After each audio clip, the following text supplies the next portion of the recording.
Ya, terima kasih pemirsa yang kembali bersama kami. Nah, saya ingin ke Bang Riza. Bang Riza, Nasdem menyebutkan bahwa ini offside, nggak seharusnya begitu untuk menyampaikan ini. Apalagi yang bersangkutan merupakan kepala dari sebuah lembaga negara. Begitu juga dengan Prof. Karim, ini tidaklah begitu elok untuk disampaikan kepada publik. Ini takutnya akan menjadi sebuah dampak buruk tidak mungkin untuk Pak Prabowo. Bagaimana untuk menjelaskan ini, Bang Riza? Ya itu kan pendapat Gus Coy, Prof. Karim tentu kita hormati ya.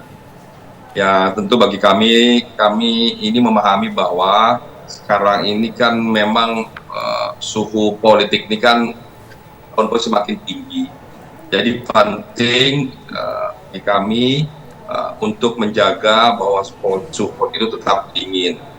Untuk sebab itulah apapun yang ada di permukaan maupun tidak di permukaan, apapun disampaikan sedapat mungkin kami dan mari kita respon agar tidak menjadi satu polemik, justru itu juga kontribusi yang baik bagi kita semua.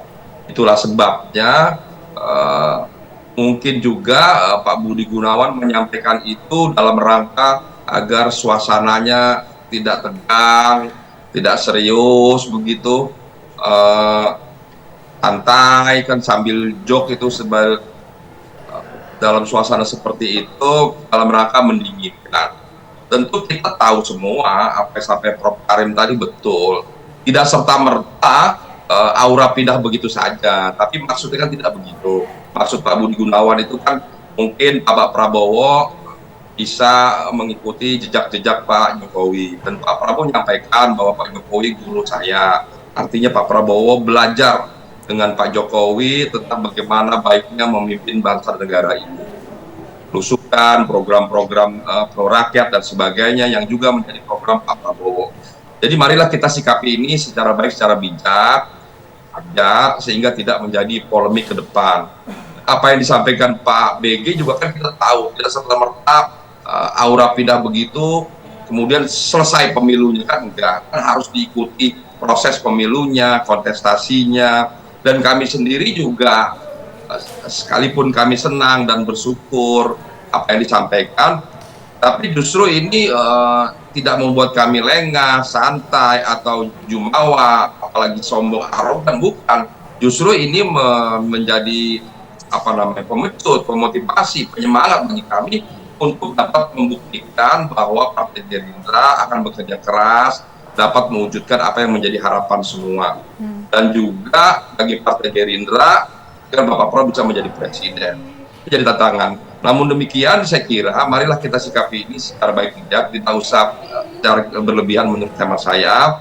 Kita sama-sama tahu lah di tahun politik ini, mari kita sejukkan, setiap orang mungkin punya pendapat, cara menyampaikannya, gayanya, mungkin joknya juga, bercandanya dengan cara masing-masing.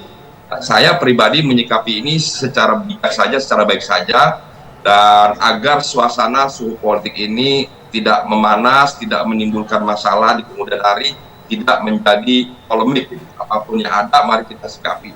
Dan saya juga senantiasa selalu berprasangka baik pada siapapun, supaya bangsa ini, politik ini semakin baik dan semakin kondusif.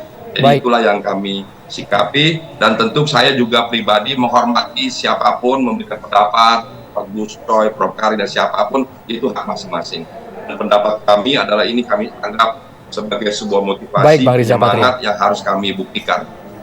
Baik, kita ke Gus Coy. Gus Coy, jangan terlalu ditanggapi berlebihan. Itu kan alasan BG karena menggambarkan antara Prabowo dan juga Jokowi yang kerap bersama-sama dalam setiap program kerjanya. Apakah sejauh ini Nasdem begitu resah, Gus Coy?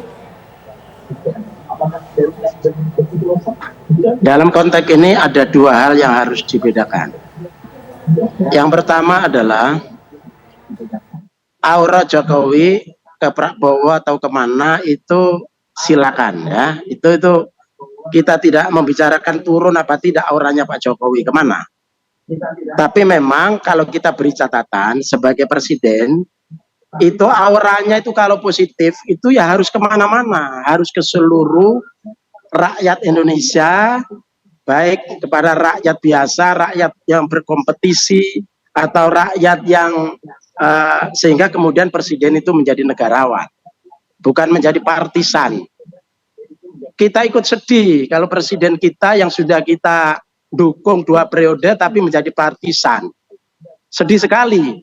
Ujungnya itu mestinya husnul khotimah, menjadi negarawan, ya kan? Nah, secara diam-diam auranya disampaikan kemana itu terserah saja, itu ada subjektif manusia, itu biasa. Yang satu lagi terkait dengan pernyataan Kepala BIN, karena saya ini ikut membuat undang-undang tentang intelijen negara, maka intelijen negara itu harus tegak lurus pada undang-undang dan itu untuk kepentingan pertahanan dan keamanan negara, bukan untuk politik praktis, bukan pemerintahan yang bermain politik, bukan partai politik yang bermain politik, itu tidak. Oleh karena itu saya tadi menyebut offset. Kalau Mas Patria menghimbau kita supaya tidak menanggapi berlebihan, ya kan? Ini bukan berlebihan, ini kontrol amar ma'ruf nahi mungkar, ini proporsional. Dan yang diharapkan untuk tidak berlebihan itu jangan hanya kita, tapi lembaga negara, pimpinan lembaga negara itu nggak boleh berlebihan. Oke. Oke, baik. Jadi jangan terbalik. Oke, baik. Jangan terbalik. Jadi ilmu itu harus diterapkan pada porsinya, pada proporsional. Oke. Baik, sekarang saya ingin ke Prof. Karim. Prof. Karim, ini suara masih tetap sama begitu. Yang satu merasa kalau dari Gerindra bahwa ini akan bisa menjadi motivasi. Tapi tadi menurut Nasdem dan juga menurut Prof. Karim ini rasanya tidak elok, tidak bijak begitu untuk mengatakan kayak gitu. Tapi karena ini Kepala BIN itu yang tidak wajar. Oke, kan? itu tidak wajar itu begitu. Itu dikoreksi. Oke, baik. Ini amar ma'ruf nahi mungkar. Baik. Kan? Nah, kalau menurut Prof. Karim, apa yang kemudian harus dilakukan oleh Kepala BIN begitu? Karena apakah kira-kira ini bisa menimbulkan polemik juga mungkin di masyarakat ataupun juga dikatakan ada kecemburuan dengan partai-partai politik lainnya begitu Prof. Karim? Karena ini merupakan sesuatu yang nggak baik untuk disampaikan, terkesan mendukung. Ya, tadi saya bilang di awal ya, iman akademik saya mengatakan bahwa semua pejabat negara itu sama dengan saya, memiliki preferensi politik, memiliki pilihan, kesukaan, kecenderungan, mendorong siapa begitu ya. Tapi karena dalam kapasitas sebagai pejabat negara, maka preferensi politik itu adalah aurat, sesuatu yang tidak boleh diumbar. Mengapa? Karena dia adalah orang yang bertindak untuk dan atas nama masyarakat. Dan karena itu dia harus menjaga jarak yang sama kepada semua kekuatan, semua kelompok, bukan hanya Kepala BIN, semua pejabat negara. Nah, oleh karena itu maka menurut saya tidak ada hal yang bisa dilakukan, wah itu sudah lewat kok. Dan dalam peristiwa komunikasi politik itu bersifat irreversible, sesuatu yang pernah diucapkan tidak bisa ditarik kembali, bahkan dengan kata maaf sekalipun.